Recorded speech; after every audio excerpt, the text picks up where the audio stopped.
Salve, salve galera, boa noite. Cannabis ao vivo, mais uma vez, segunda-feira às 19, como sempre. Como sempre eu posso, né? Às vezes eu não posso, mas enfim, quando eu posso, eu estou aqui transmitindo essa voz, né? E trazendo aí convidados especiais. Hoje eu tenho duas convidadas especialíssimas aí, de um papo que promete. Eu estou muito animado aí, porque a gente vai falar de tanta coisa, galera, que eu espero que dê tempo aqui, tá?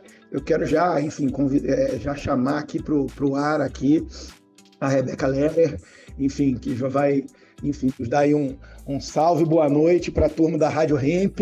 Estamos aqui juntos para falar hoje. Rebeca está no ar aí, bem-vinda, Rebeca, muito obrigado aí pela sua presença, enfim, pelo seu trabalho, do qual eu sou fã. Uma honra receber você aqui, você e a Natália, que está chegando também, né? Está saindo de reunião. Essas mulheres trabalham demais, mas a gente consegue trazê-las aqui. Natália e Rebeca, hoje vamos falar aqui de assuntos aqui que parecem não ter conexão, mas tem muita conexão, né? E a gente vai falar de direito à terra, de mudanças climáticas, de política de drogas, de racismo, justiça social, meio ambiente, arte, fotografia, música, cinema. Vocês vão entender como tudo isso vai se conectar daqui a pouquinho. Enfim, meu salve aí, meu boa noite para a Rebeca. Obrigado aí pela presença. Enfim, espero que seja uma conversa produtiva aí. Você está ao vivo na Rádio Hemp. Boa noite, Ricardo, boa noite, ouvintes, muito legal estar aqui com vocês, obrigada pelo convite, pelo espaço, é nóis, vamos nessa, vamos tentar dar conta de tudo. Boa. Enfim, a Rebeca ela é ativista, enfim, coordenadora da Coalizão Internacional para a Reforma da Política de Drogas e Justiça Ambiental, né, e coordenadora do projeto Interseção, né? Eu falei de um monte de temas aqui, né, e esse projeto Interseção é o que junta, né, isso, Rebeca, isso eu entendi bem, né, todas essas questões, né, porque eu vejo assim, quando a gente fala de guerra às drogas, política de drogas, várias coisas vêm à cabeça das pessoas, eu acho que principalmente violência, né, racismo, injustiça social, mas entra também a questão, né, e aí essas duas coisas que me chamaram a atenção, eu queria que você começasse a explicar, né, eu acho que um pouco a origem, né, desse projeto, que juntar também, né, direito à terra, ocupação da terra e mudanças climáticas aí nas vésperas da COP30, que acontece a partir do mês que vem em Belém, né, acho que vai ser a primeira COP na Amazônia, né, e tudo isso que está acontecendo, acho que culmina nas discussões que vão estar lá, e a gente, né, falando de política de drogas, falando de justiça social, de reparação, né, de redução de danos e tudo isso, acho que esses temas se conectam de uma maneira aí já indissociável, né, Rebeca? É um pouco isso que vocês estão, enfim, propondo a discussão, o avanço dessa discussão nessa direção? Exatamente, né? A gente, quando o debate sobre drogas, ele fica muito preso, né, nas questões relacionadas ao sistema de justiça criminal, polícia, armas, encarceramento, etc. E ele também fica muito na área da saúde, né? Nas questões relacionadas ao uso, abuso, etc. Mortes, enfim, por overdose, esse tipo de coisa. E a gente, né, se você pensar um pouco, né, lembrar que as drogas proibidas, né, as principais, as que foram proibidas primeiro, né, tudo começou com a proibição de plantas. Tudo começou com a proibição de plantas, né, de plantas psicoativas, especificamente a maconha, a papoula, né, da qual é produzida a heroína, o ópio, a morfina, e a folha de coca, né, da qual é produzida a cocaína. Então, todos os tratados, as grandes convenções proibicionistas, elas começaram por essas três plantas, que são as plantas que foram domesticadas, né, entraram para os cultivares humanos, para a agricultura humana há milhares de anos, né, estão entre os primeiros cultivos que foram domesticados pelos seres humanos, e há 100 anos foram proibidas. E essa proibição dessas plantas desencadeou uma série de efeitos. A gente fala de uma parte desses efeitos, violência, cárcere, questões de raça, de gênero ligadas a esses efeitos, mas a gente não fala do começo dessa história, que é a terra que é usada para cultivar essas plantas na escala do mercado que existe, né? Porque esse é um outro ponto, né? A demanda, né? a gente fala do uso de drogas ou do usuário como se fosse uma coisa assim, né? Assim, é o clichê da TV, é o que a gente vê na rua, é o que a gente vê na balada, mas não entende isso como parte da experiência humana, da vida em sociedade, da cultura, né? De convívio das pessoas, entre pessoas, de autoterapias, de automedicação, de melhorar suas performances, de tratar seus traumas, né? Tem um monte de motivos que levam as pessoas a usarem drogas, mas a gente não fala sobre isso, a gente fala só sobre quem tem problema ou porque a pessoa está usando porque é criminalizada. E a gente não trata isso como parte da nossa vida. E é parte da nossa vida, e é parte da vida Sim. também de quem mora nas regiões onde essas plantas são cultivadas. Né, que são comunidades rurais, comunidades indígenas, comunidades quilombolas, ribeirinhas, né? Então é uma cadeia produtiva que se estende das regiões de origem, de cultivo, usam a terra, mas também impactam os territórios no seu trânsito, né? Porque tem concentrações dessa produção, e aí você tem que tirar desse lugar, por exemplo, a cocaína dos 3 países que produzem, né, cocaína do mundo, Bolívia, Peru e Colômbia, atravessar o território nacional, distribuir para o varejo, exportar, vai para a América do Norte, ou seja, é uma commodity, né, com alto valor agregado. Então, o que a gente propõe com o projeto Intersecção é olhar essa cadeia produtiva como um todo, e todos os seus efeitos, e como a política de proibição agrava esses efeitos e vulnerabiliza as pessoas do início ao fim dessa cadeia sem resolver absolutamente nenhum problema. E no caso do Brasil, só agrava, né?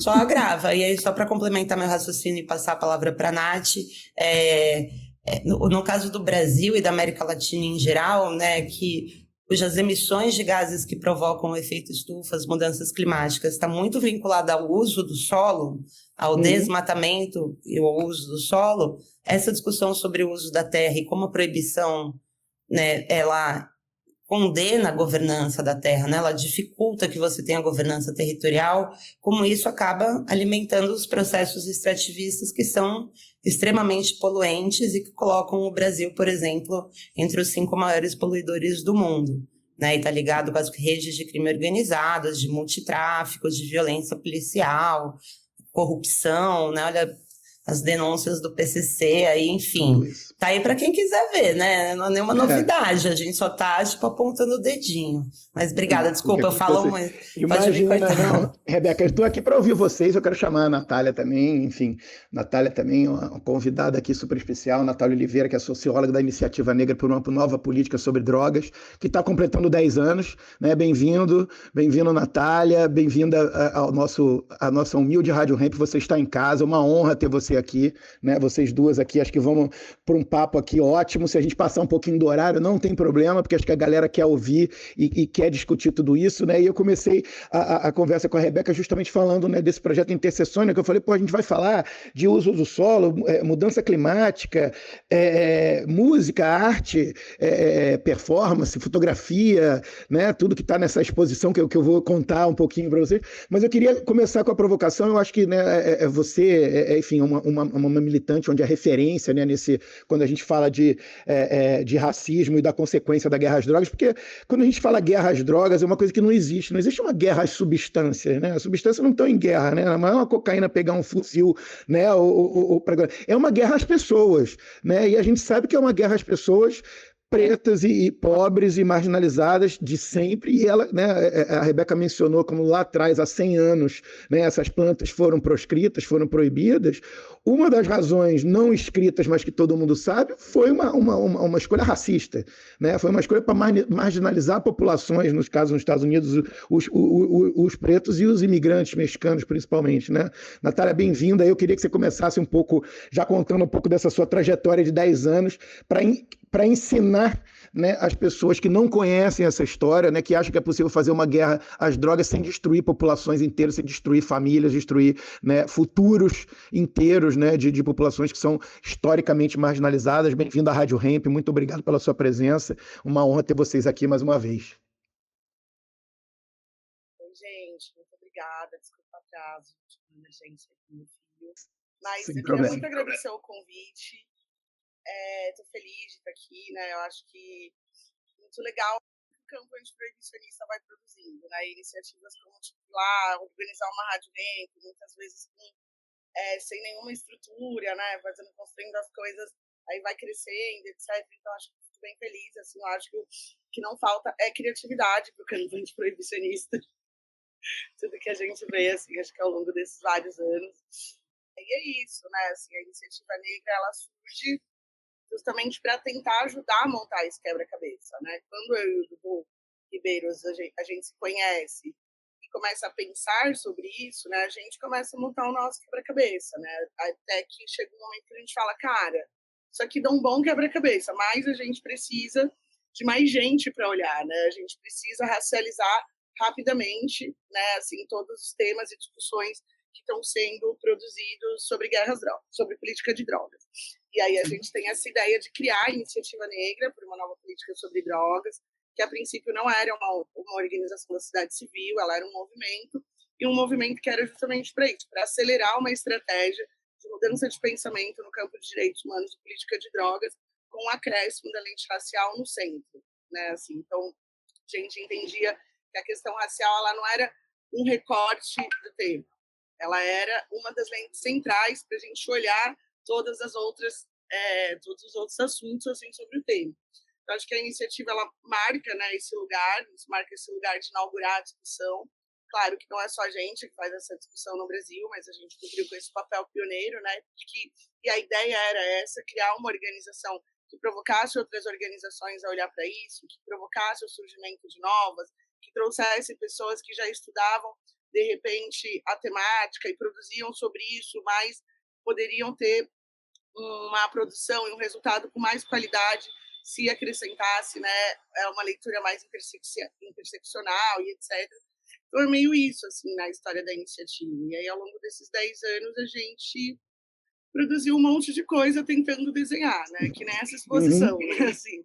Então, a gente produziu, está agora com o relatório que a gente lança, né, dia 30, do projeto Intersecção, que é o Floresta em Pó. A gente está na 16ª produção, assim, que a gente joga no mundo, algumas coordenadas só pela gente, outras em parcerias. A gente tem essa lógica também bem grande, assim, de sempre trabalhar em diversas parcerias e trabalhar em rede, né? A Iniciativa Negra, ela não filia pessoas ou organizações, mas sempre numa perspectiva de trabalhar em rede, né? Assim, até pela cultura de movimento social que eu, o Dudu e a Carol sempre tivemos, ambos viemos do movimento estudantil e tudo mais. E essa dimensão de que o que é hegemônico é a proibição, né? Então, a gente precisa de muitas mãos e muitas cabeças, né, para gente construir assim uma fissura, né, que eu acho que a gente está muito longe de conseguir fazer uma disputa dessa hegemonia proibicionista, né, uma coisa que exige estratégia, recurso, tempo. E então a gente tem essa característica e aí a exposição ela vem nessa esteira, né? A gente está trabalhando com a Rebs no projeto Intersecção, já estamos no 3º ano. Aí no primeiro a gente ficou pensando, planejando, no 2º ano a gente fez uma primeira reunião já com aproximadamente 50 lideranças assim no Brasil, de perfis diferentes, lideranças que faziam atividades territoriais, mas uma perspectiva global, pesquisadores, né, ONGs e etc., pessoas de movimentos, e a gente apresentou um pouco dessas várias inquietações que são abordadas no projeto Intersecção. Eu acho que o resultado foi uma conexão de pessoas, né, que se reúnem e olham e falam, nossa, a gente pode fazer mais ações coletivas sobre isso, né? E aí a primeira provocação que a gente construiu para esse coletivo produzir foi a revista Platô, Intersecção, né, que é uma edição especial da plataforma, que já traz essa característica da intersecção de ser muito coletivo. Então, né, são 14 artigos, 17 autores e tudo mais. E lançada assim, toda essa revista no primeiro semestre, a gente já estava em processo de produzir essa exposição, né? Então a gente achou que era um esforço grande, imagina, em parceria com o pessoal com a Vichy Projects, da Colômbia, né? Além da coalizão que a Rebeca representa e tudo mais, a gente falou, vamos ajudar a construir um grupo, né? E aí a gente aproveitou essa data, assim, pra gente, de 10 anos da iniciativa. 10 anos. E aí a gente construiu essa programação diversa, que acho que busca também trazer, assim, uma espécie de um mosaico de pensamentos e práticas assim do campo antiproibicionista. Claro que não é a sua totalidade, né, mas olhando assim os parceiros aqui em São Paulo, das organizações, né, e etc, a gente tentou propor uma programação ampla e que tem atividades, né, para todos os gostos, né? Então, não gosta de ver filme, tá bom, então você pode ver uma roda de conversa. Eu não gosto de ver roda de conversa, você pode falar ali numa roda de música. Não, então não quero só desenhar. Meu filho foi, por exemplo, só para a oficina de justiça racial, que era com ativismo. E foi ótimo. Então, e só para pintar, só fazer redução de... Ou se quiser fazer tudo, curso de DH, enfim, né? A gente está nesse movimento até para a gente provocar mais pessoas, né? Assistirem a irem na exposição, a conhecer mais das nossas ideias e seguirem nessa corrente aí com a gente, que a gente sabe que tem muito chão ainda pelo fim da Guerra Fria. Com certeza. Não, muito legal a sua exposição. E você fala aí, né, de uma exposição para a galera que está chegando agora, né? Enfim, eu acho que esse foi um dos motes da nossa conversa. Eu falei de COP30, mas está rolando aqui em São Paulo, né? A exposição no Matilha Cultural, que fica ali no centro, ali próximo à Consolação, né? A exposição que chama Reformar Política de Drogas, Restaurar Direitos e Recuperar a Natureza, que justamente junta, né, esses, vou dizer, 3 grandes temas, né? A justiça climática, né? Guerra às drogas e a ocupação, o uso da terra, né? A justiça no campo, né?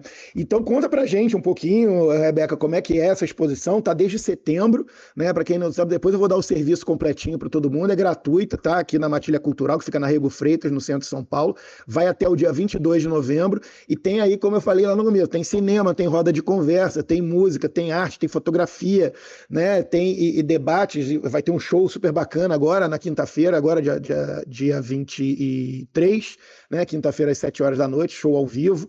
Enfim, a gente vai falar de tudo isso, mas conta um pouquinho o que os visitantes podem esperar e vão encontrar lá nesses dias. Ela fica de terça a domingo, todos os dias, com alguns eventos especiais, né, ao longo da programação até o dia 22, não é isso? É isso. Então, como a Nath disse, né, a gente trouxe uma parceria da coalizão com a iniciativa, com a Matilha e vários outros apoiadores. A primeira versão dessa exposição a gente lançou, na verdade, em Bogotá, na Colômbia, no finalzinho de abril, dentro de uma conferência internacional de redução de danos, a Harm Reduction International, que a gente foi com uma delegação brasileira grande, assim, bem pesadona, e a gente fez essa exposição lá, num outro formato, eram uns cubos, mas já trazia essa narrativa, né, de 10 seres humanos e mais que humanos, a gente diz, né, que vem desse conceito de direitos da natureza, que não só as pessoas têm direitos, mas os ecossistemas, a fauna, a flora, os rios, as montanhas, enfim, também são detentores de direitos e podem ter reconhecimento jurídico, inclusive, então tem daí esse conceito. Então a gente selecionou 10 desses seres emblemáticos, né, começando com a folha de coca, lá nas origens, na região, na transição dos Andes para a Amazônia, passando por uma defensora de terras indígenas na Colômbia, uma coletora de coca boliviana, afro-boliviana, o rio Amazonas, né, como um personagem, também a grande rota por onde essas commodities elas passam, uma ribeirinha brasileira, onça pintada, né, como um ser que é o topo da cadeia, né, dessa cadeia alimentar, um felino de grande porte, endêmico, né, da América do Sul especificamente, e que está muito ameaçado em função, né, do desmatamento e da conversão de solo em pastagens e em mineração e outras atividades. Então a gente segue, né, vai seguindo o rio dos Andes até chegar na saída ali no porto de Belém, né, passando por um vendedor de drogas, um usuário de cocaína, né, e os textos eles são em primeira pessoa, então eu sou a folha de coca, né, traz uma visão particular, assim, da sua vivência, né, para criar um vínculo com quem tá lendo, né? As pessoas se identificam com diferentes personagens, é legal de ver, né? Tem gente que fica passada com a onça, tem gente que se identifica com a ribeirinha, com a defensora de terras indígenas, e a gente quis trazer, né?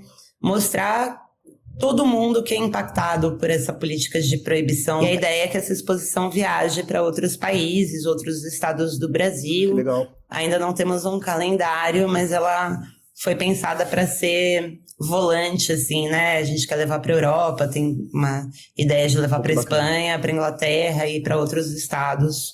E é isso, programação gratuita, vou fazer aqui, fui diretora da Matilha Cultural há vários anos atrás, quando abriu entre 2009 e 2011, e a gente fez lá em 2014 uma exposição que chamava A História da Cannabis, uma planta proibida, que na época foi bem pioneira. A gente trouxe acervo do Hash Museum lá de Amsterdã, pela primeira vez tiramos um acervo da Europa, e é muito legal poder voltar, né, 10 anos depois para Matilha, que é esse lugar de resistência da cultura underground, gratuita, no centro de São Paulo, né, que resistiu à gentrificação, que está lá construindo uma cena com uma sala de cinema incrível, né, numa programação super acessível, perto do metrô, no horário do metrô, né? Quem conhece sabe, então fortaleçam o rolê independente, colhem nos eventos, visitem a exposição e apoiem esses espaços, porque é raro, a gente tem que fortalecer.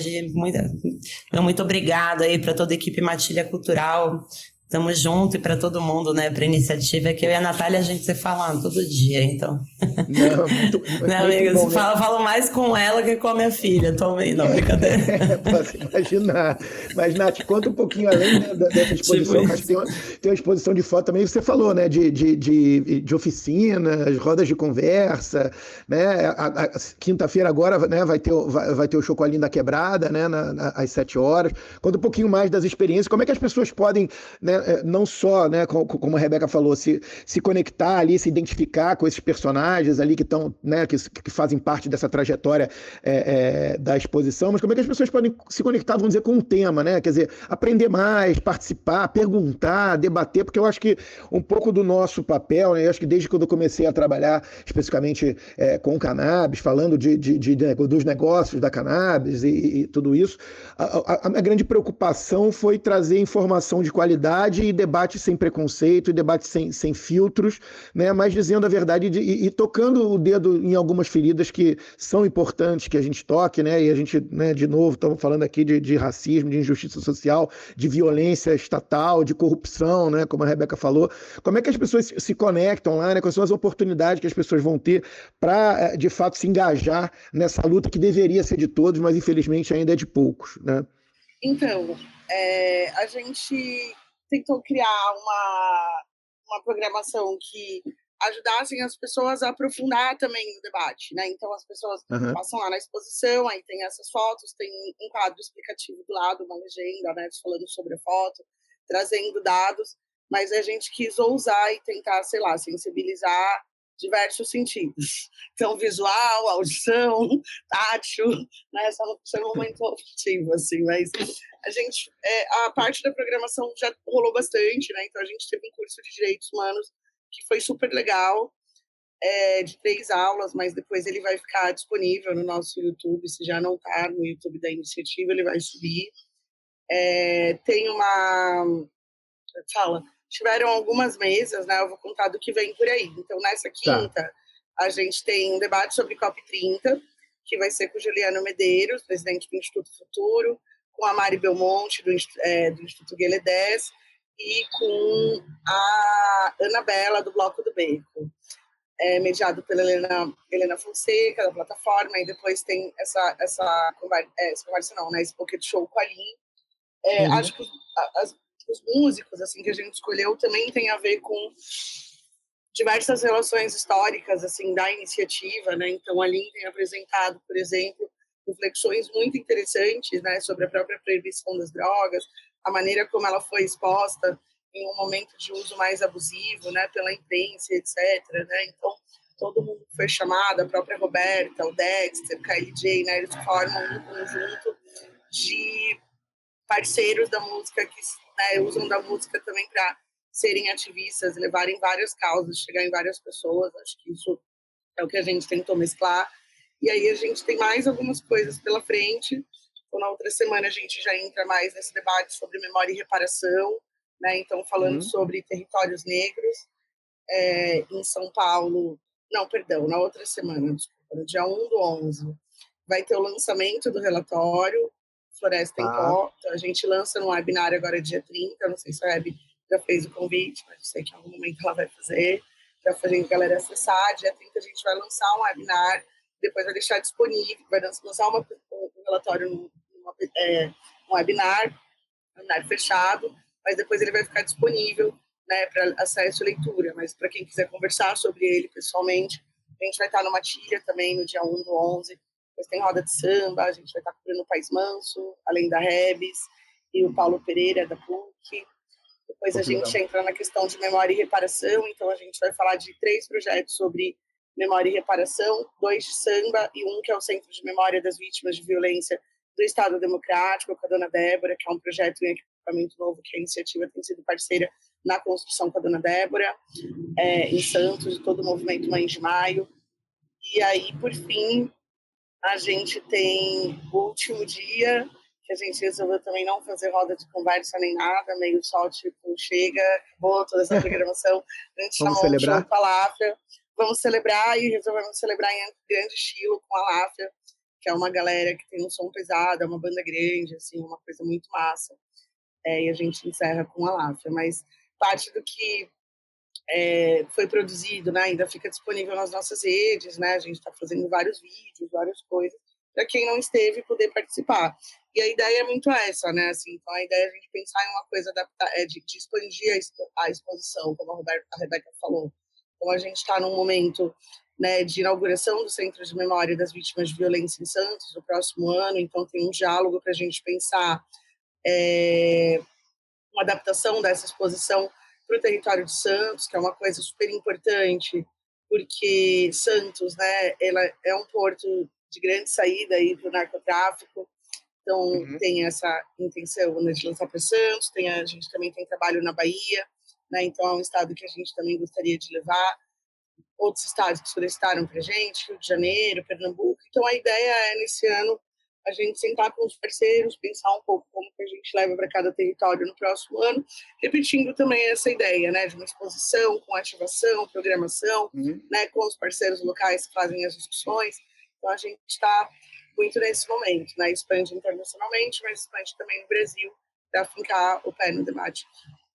Muito legal. E aí a gente está falando, né, que teve essa oportunidade da COP30, né, a primeira COP na Amazônia. Como é que esse debate está lá no ambiente, vamos dizer, né, como é que isso, obviamente está muito claro pela exposição de vocês, como essas discussões, vamos dizer, de clima, terra, né, desmatamento, etc., se inserem na questão das drogas, né, na política de drogas e nas populações afetadas por elas, né, nos solos e tal, como a Rebeca explicou, mas e como é que essa conversa está acontecendo ou vai acontecer na COP, né? Quer dizer, vocês vão estar lá, quem é que fala sobre isso, vou dizer, no âmbito da ONU, né? Há essa preocupação ou vocês ainda estão ali quebrando pedra para fazer as pessoas entenderem que as coisas estão conectadas e que você não resolve um problema, eu não vou resolver o problema climático se eu não olhar para a questão das drogas, eu não vou resolver o problema do racismo se eu não olhar para a questão das drogas, não vou resolver o problema do ribeirinho, até da onça pintada, como você falou,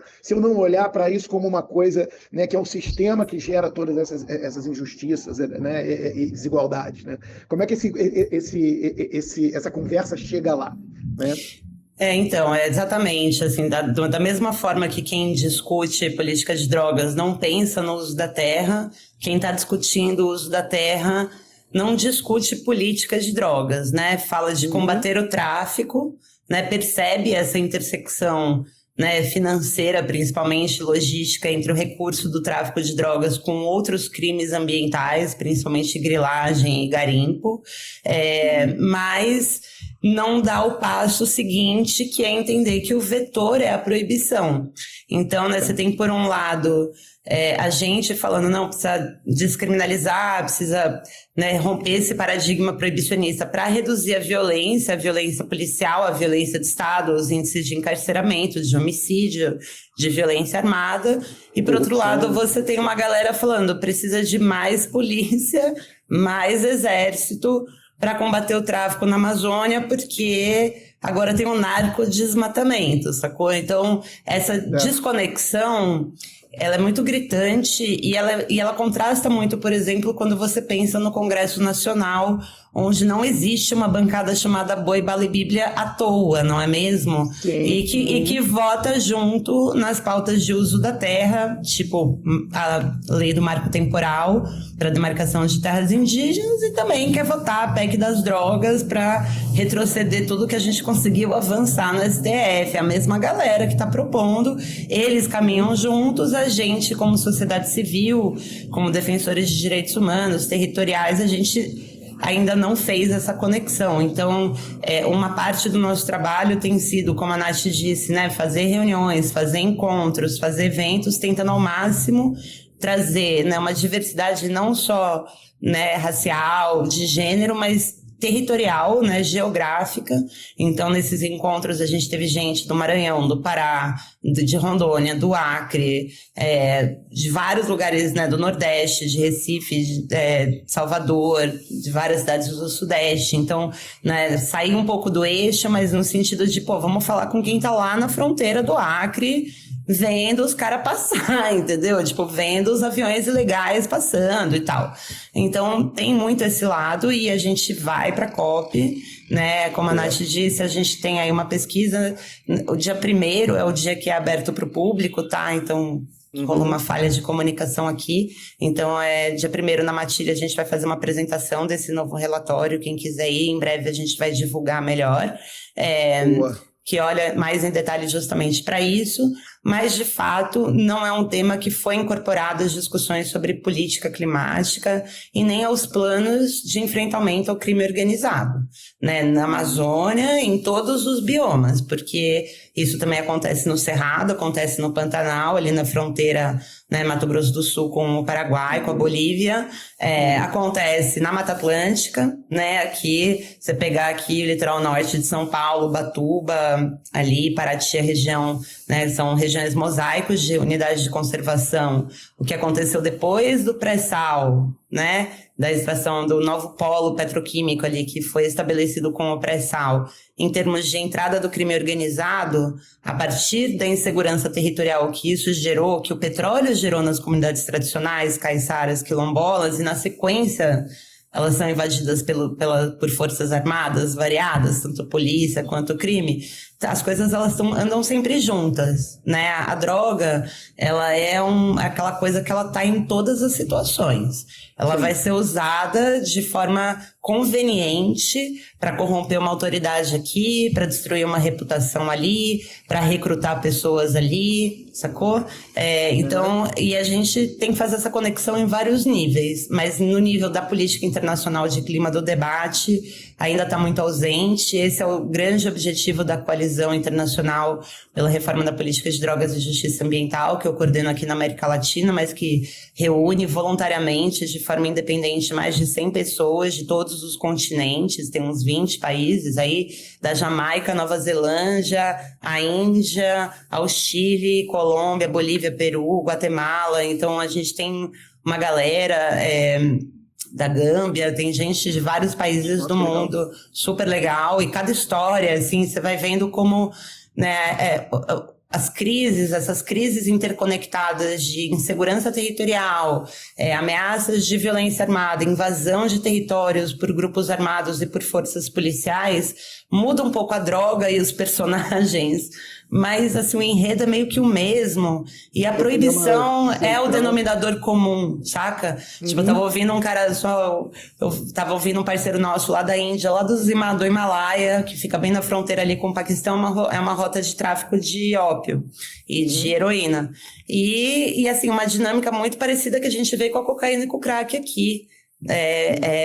De criminalização da juventude, de criminalização da galera mais pobre, de morte, de encarceramento, de recrutamento para trabalhar nesses serviços pesados, de abrir trilha, de ser olheiro.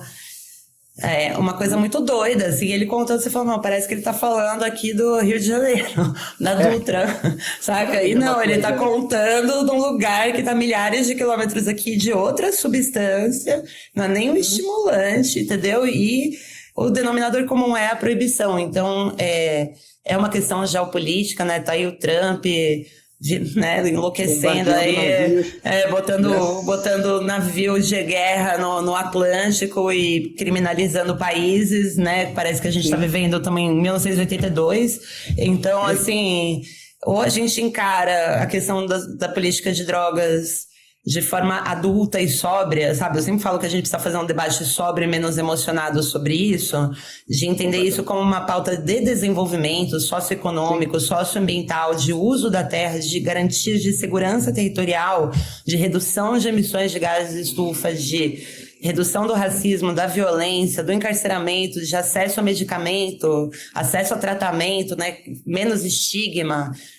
Tudo isso que vem junto, assim, a gente precisa ter a coragem de enfrentar esse debate com base em dados, saca? De uma forma responsável.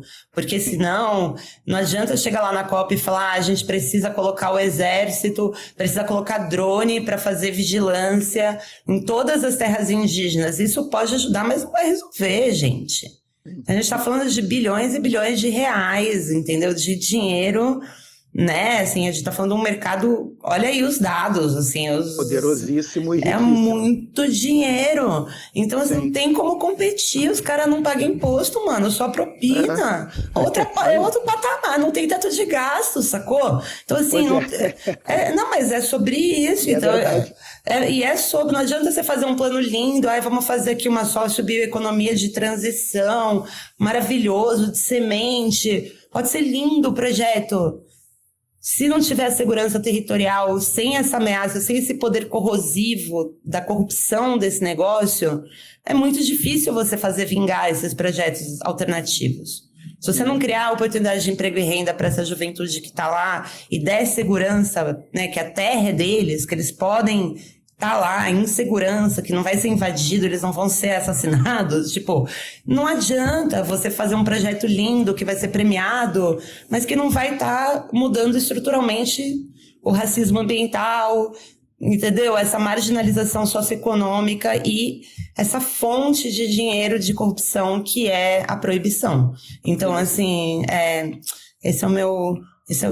foi o meu TED Talk agora, pronto. Eu acho que essa questão da proibição, ela é tão... E parece tão óbvio, né, quando você está me falando aqui, Rebeca, assim, a Natália também, né, eu acho que tem a questão racial no Brasil, que ainda é muito grave, e as vítimas, né, e a gente fala da proibição que gera uma guerra às drogas, que, né, de novo, é uma guerra às pessoas, onde as principais vítimas são os marginalizados, pobres, pretos, né, e no Brasil isso é grave, mas você vê isso em outros territórios também, com populações historicamente marginalizadas, que continuam sofrendo e sendo as principais vítimas dessas guerras às drogas. Como é que é? Aí você fala, pô, no Congresso tem lá o boi, a bala e a Bíblia e tal, né? A Natália está no CONAD, né? Que é o Conselho de Drogas ligado ao governo federal, né? Que eu acho que tem muita gente super qualificada como vocês, né? Natália, acho que tem muita gente bem intencionada e bem preparada e com vivência e com experiência, né, com saberes ali, fatos e dados, né? Como a Rebeca falou. Essas discussões, quer dizer, no Congresso a gente tem pouca esperança, mas eu tenho visto e eu tenho ouvido de muita gente, eu queria te ouvir agora sobre isso. Como é que andam essas discussões? Porque eu vejo, ainda que sejam avanços, vamos dizer, conceituais ou de conhecimento, tem avançado um pouco, né? Pelo menos a coisa... há alguns fóruns onde a coisa já evoluiu um pouquinho, ou eu tô romantizando e dando muita, enfim, esperança, porque a esperança a gente não perde, né? Então qualquer avançozinho, né, como a gente vai falando, qualquer passinho para frente a gente comemora, né, Natália? Como é que estão essas discussões? Como é que você tem visto isso aí, né, nesse aspecto, vou dizer, mais formal ali junto ao Estado brasileiro? Não, cara, eu acho que assim, né, todo avanço é algum avanço. Então, a gente vem de um Conselho Nacional de Drogas, que antes era um modelo indicado, né, assim, então todas as pessoas eram convidadas pela presidência, e eu participei da primeira eleição e fui eleita pela cadeira da Plataforma Brasileira de Política de Drogas. Aliás, estou saindo da última reunião aí em novembro, estou muito feliz. Sinto que a missão cumprida.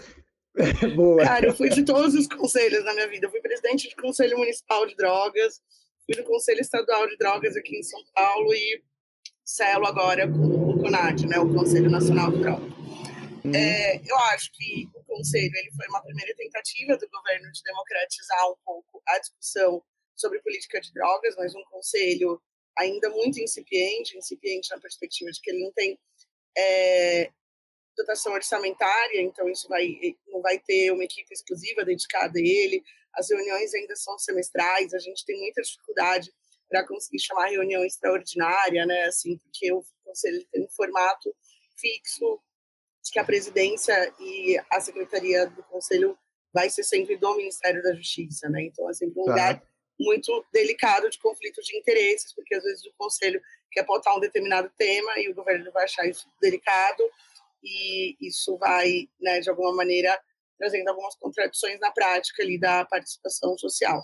Mas acho que o governo Lula, de modo geral, né, ele pega o Brasil com todas as políticas públicas muito destruídas, né, assim, em especial na parte de drogas, direitos humanos, né, a gente tem todo um giro, né, do investimento orçamentário e ideológico, né, para o fortalecimento de comunidades terapêuticas como principal via de tratamento e cuidado para pessoas que fazem uso e abuso de drogas. A gente teve um desmantelamento, né, enfraquecimento e orçamento mesmo, né, da RAPS, a Rede de Atenção Psicossocial. E acho que vejo esse governo tentando dar alguns passos, né? Então, acho que ali no MJ foi importante ali, né? Acho que a coisa que eu mais peguei, assim, nesse governo foi coordenar os esforços e mobilizações da sociedade civil na campanha Usuário Não É Criminoso, né? Que foi a campanha contra a PEC 45. Então, é isso, né? Você entra no conselho pensando, bom, agora a gente conversa sobre o que vai avançar. Aí, a primeira coisa que aparece, a PEC, aí você fala, cara, não acredito que eu tenho que lutar contra Dá 3 esse passos para trás para mostrar um negócio, uma luta dos anos 80 quase, né?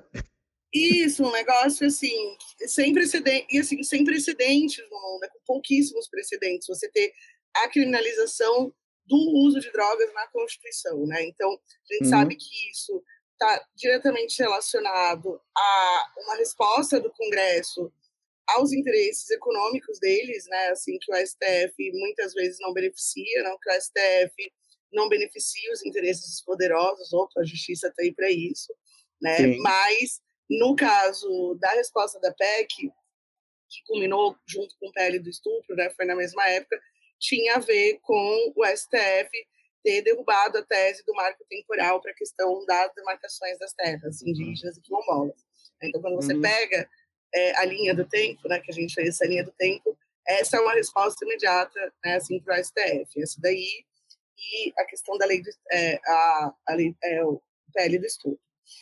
E aí, acho que a gente gasta um bom tempo nisso, assim, com uma campanha não prevista, que exigiu, assim, uma mobilização muito coletiva, super complexa, né, porque exigiu, assim, acho que a gente operar ao máximo, assim, a capacidade de mobilização que o campo antiproibicionista tinha naquele momento, né, então acho que articulando toda uma estratégia de mídia, de bastidores, de marchas das maconhas, manifestações, sociedade civil, especialistas, né, então estratégia que envolveu o Senado, que envolveu o Legislativo, e aí, depois disso, né, que eu não considero que está totalmente enterrado, né, uma ameaça que o tempo todo aparece aí, né, como chantagem, quanto mais a gente tem um Congresso, né, liderado por pessoas que representam os interesses da bancada BBB, do boi da bebida bala, isso vai ficando mais difícil, né, assim, é o caminho que o Brasil tem seguido, né, de uma ideia de um parlamentarismo muitas avessas, né? Mas com várias questões, eu fiz ciências sociais, então tem muitos limites assim no que eles apontam como parlamentarismo, e acho que a agenda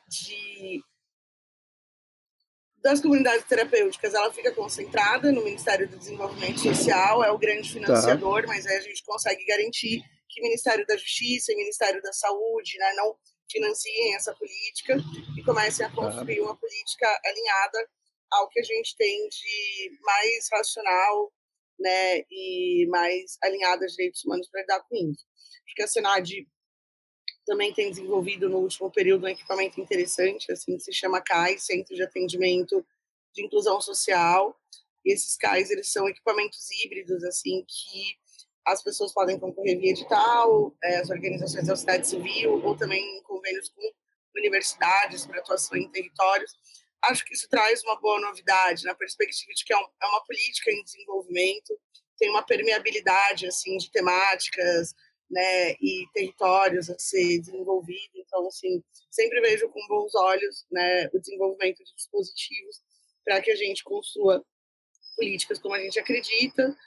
Considero que é uma vitória ainda muito pequena, mas assim, a gente sempre falou que não queria todo o recurso do Fundo Nacional de Drogas investido apenas para comprar arma, viatura, né, e outros equipamentos, né, porque, na verdade, quando a gente for olhar o Fundo Nacional de Drogas, ele é basicamente usado para ficar premiando polícia nos estados, né, então armas, E que não né, resolve nada, viaturas, só agrava. exatamente.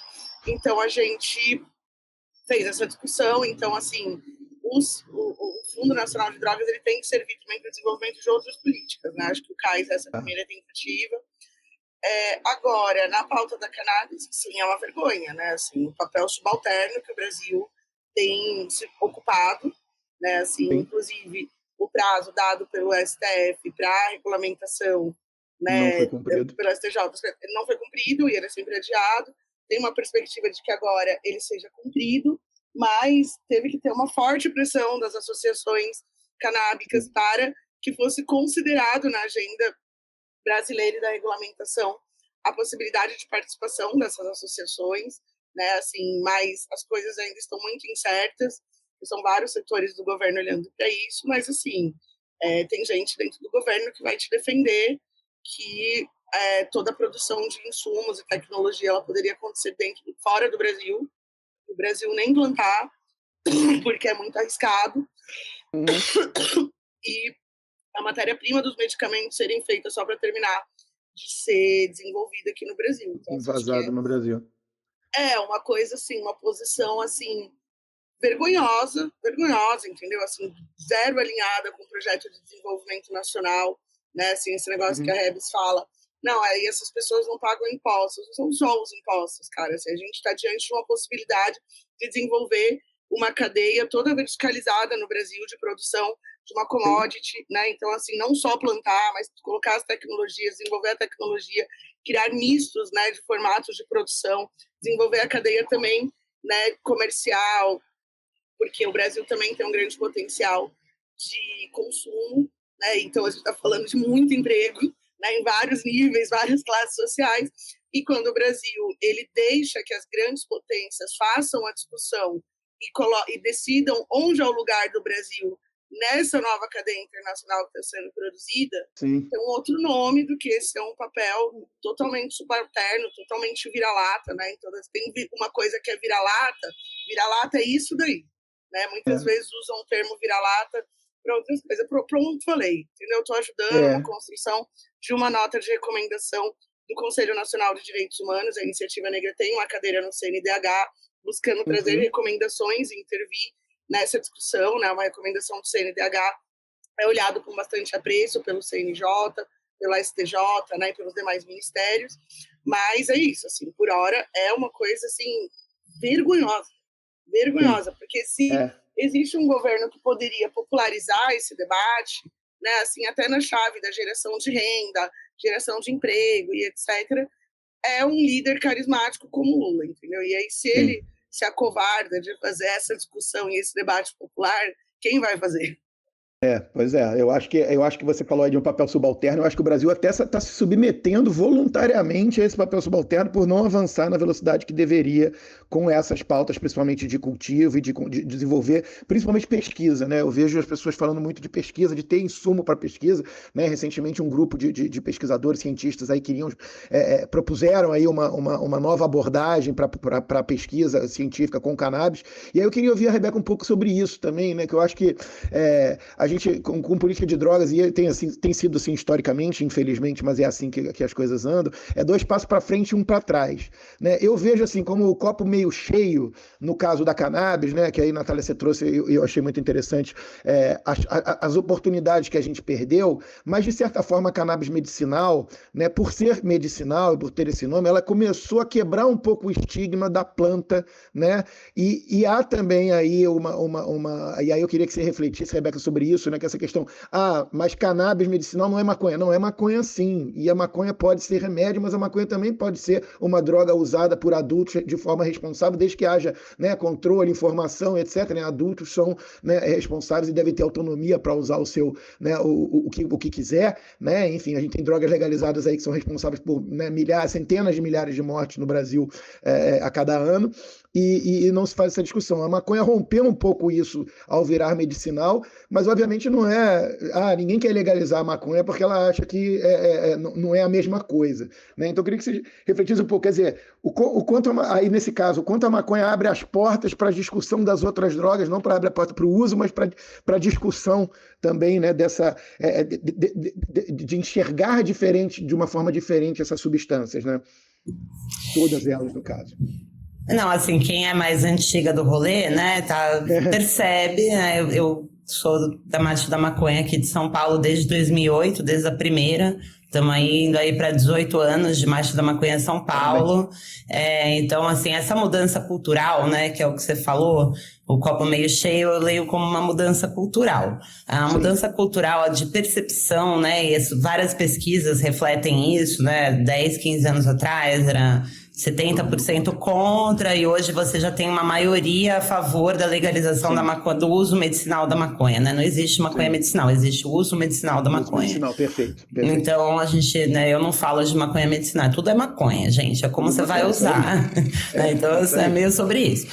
Então, a gente avançou na mudança cultural, né? Isso é muito graças ao trabalho da sociedade civil, do campo, de proibicionistas, né? De pesquisadores, de, né, pessoas que fazem o trabalho que a Nath faz, de ficar indo nesses conselhos e disputando lá a areiazinha, né, do dia a dia da política pública. Não, é verdade, né? A gente que organizou, né, as marchas da maconha tem um papel aí fundamental, né?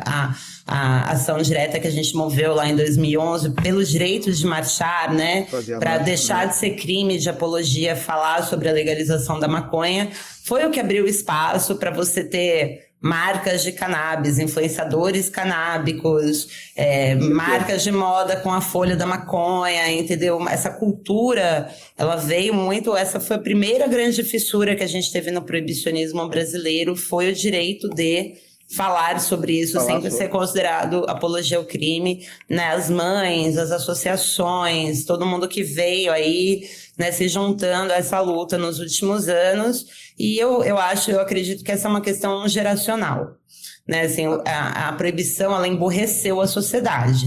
Ela fez essa cultura que a gente tinha sobre essas plantas e essas substâncias virar uma coisa clandestina, deixou-se de falar sobre isso, perdemos esse conhecimento coletivo que ficou na mão de quem hoje em dia? Usuários e cultivadores.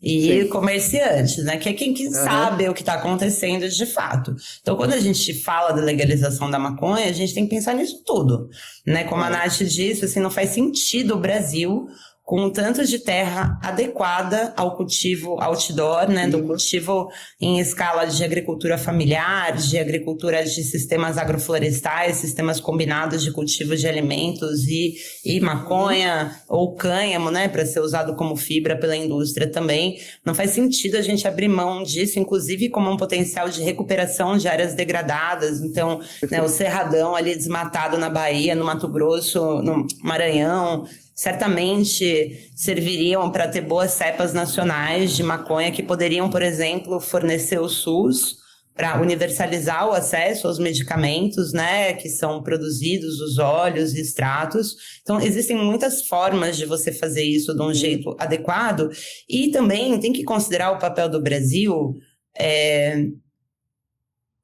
como consumidor, como a Nath disse, né, e o que a gente tem feito com os nossos vizinhos latino-americanos, porque a proibição, ela é por natureza uma política colonial, né, ela explora os territórios que produzem essas substâncias, explora a mão de obra, degrada ambientalmente, corrompe as instituições, terceiriza a violência, tudo é jogado para, no caso da América Latina, né, os países que produzem maconha em quantidade, Paraguai e a Colômbia. Né, grandes consumidores, o Brasil, o Chile são os maiores consumidores. Então a gente acaba jogando esse jogo colonial com os nossos próprios vizinhos, porque o Brasil terceirizou a produção de maconha, né, historicamente para o Paraguai, mais recentemente para a Colômbia. Se você for estudar o que está acontecendo ali no entorno de Cali, né, que é uma região disputada por vários grupos armados, facções dissidentes, aquela confusão lá que é a luta territorial na Colômbia, né? Assim, o colombinha, que hoje todo mundo compra em qualquer biqueira do Brasil, que é o semi-prensado, a flor semi-prensada que vem da Colômbia, que em geral tem uma qualidade superior ao prensado paraguaio, esse dinheiro, ele retroalimenta o conflito armado lá. Claro. Ele volta como arma, entendeu? Assim como volta como arma para as facções que disputam as fronteiras ali, né? Ponta Porã não, como é que chama? A fronteira lá do Mato Grosso, agora esqueci o nome da cidade, Corumbá. mas Corumbá, aquele entorno todo ali, aí você vai ver o que está acontecendo com os Guarani Kaiowá no Mato Grosso do Sul, eles estão bem nessa rota. Tudo vira esse efeito dominó, sacou? E são reflexos da proibição, e com a maconha não é diferente. Então, a gente seria muito idiota da parte do Brasil abrir mão de reconhecer que existe um mercado consumidor de maconha no Brasil, existe, sempre existiu, sempre vai existir. Vai continuar existindo. Vai continuar existindo. E a gente precisa de um modelo de regulação inteligente que dê autonomia para o SUS, fornecer medicação acessível de graça para todo mundo que precisar, né, que puder ter algum benefício desse uso medicinal, mas reconhecer que a maconha, existe uma cultura maconheira. Entra em qualquer banca de jornal, que hoje não vende mais jornal, só vende produtos de tabacaria. Assim, sendo que há 15 anos atrás você não conseguia comprar uma seda decente na cidade de São Paulo, quem é antigo sabe. Então, assim, o que a galera vai ficar nessa vacilação? O mercado já está se organizando. A galera as tabacarias é um reflexo, galera. Ficou cannabis agora com 40 mil pessoas. As feiras, mas assim, você vai em qualquer quebrada de São Paulo hoje, você tem 3, 4 tipos de maconha, entendeu? Antigamente, para você conseguir um prensado, era mó trampo.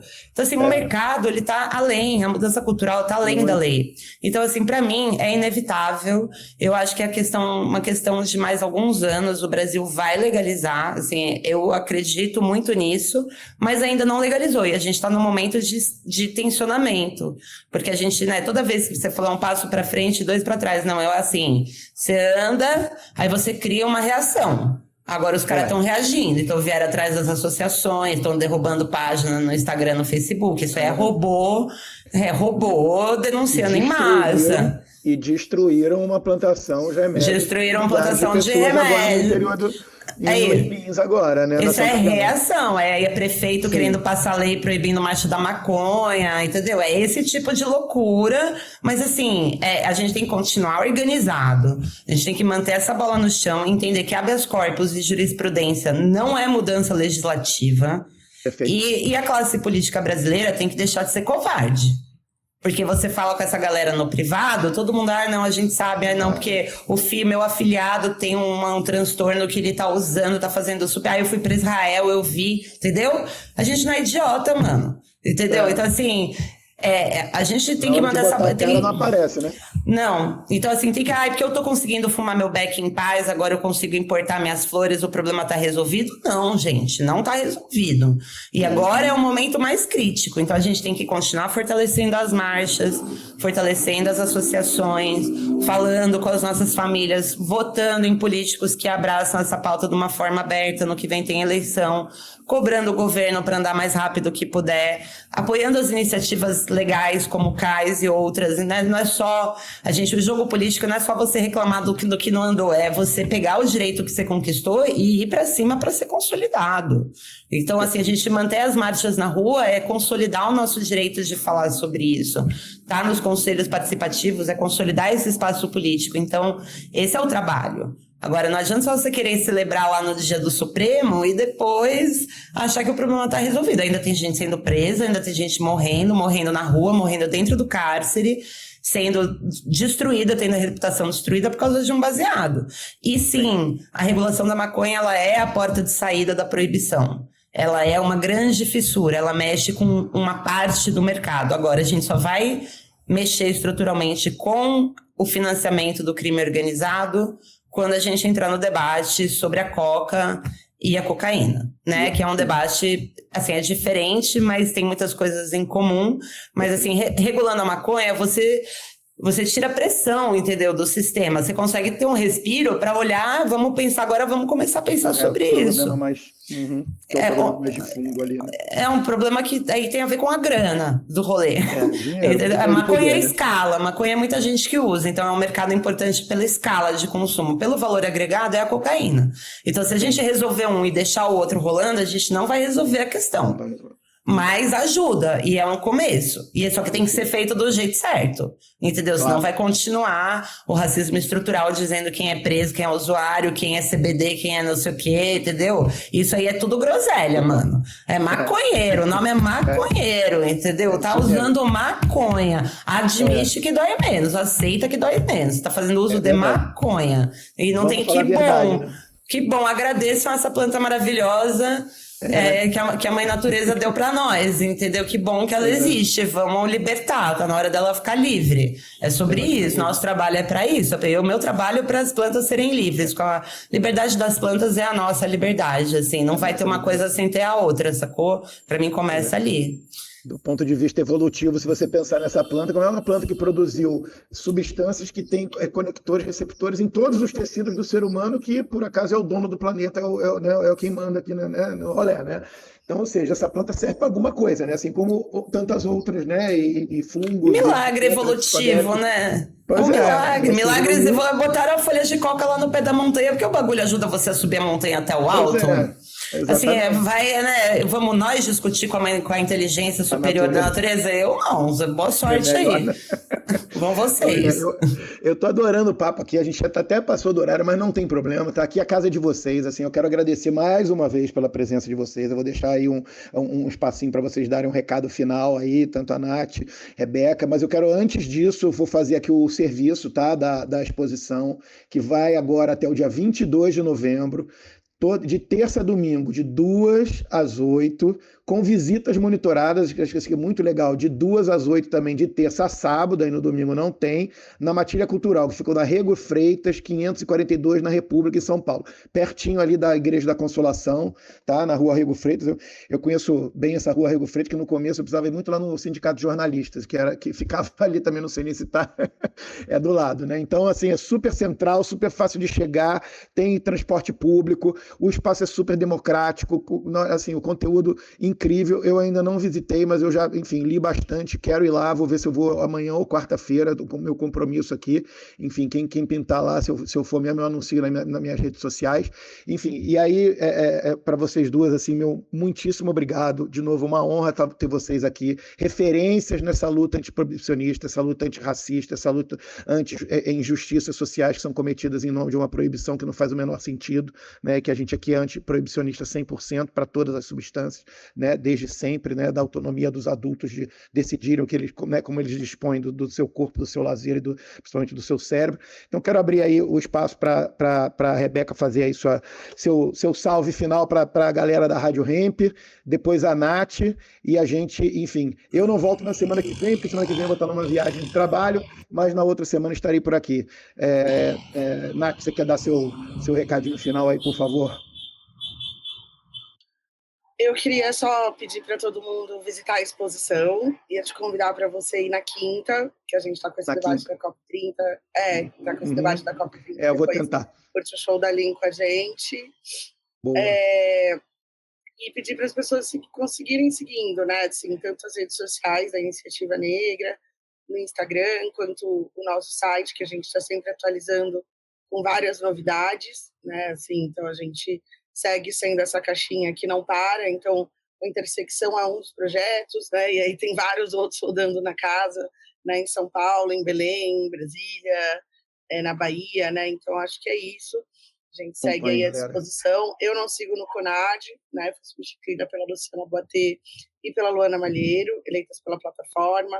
A iniciativa segue com uma cadeira, trazendo 2 pessoas fora do eixo Rio-São Paulo. Então, a Dandara, que é de Altamira, e também atua em Belém do Pará.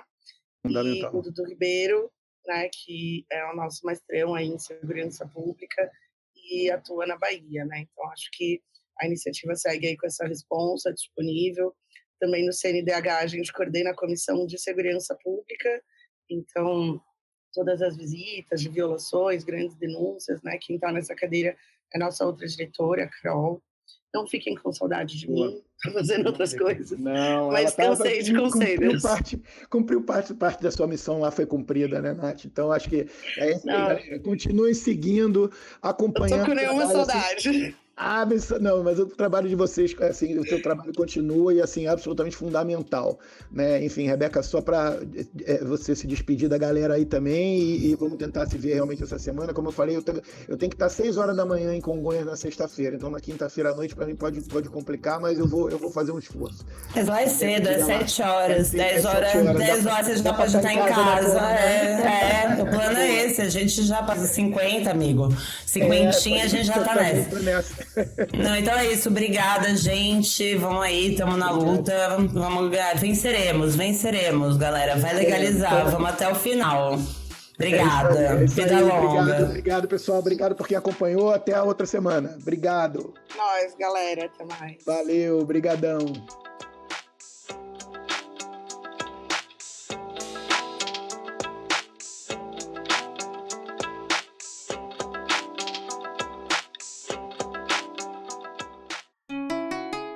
Rádio Hemp.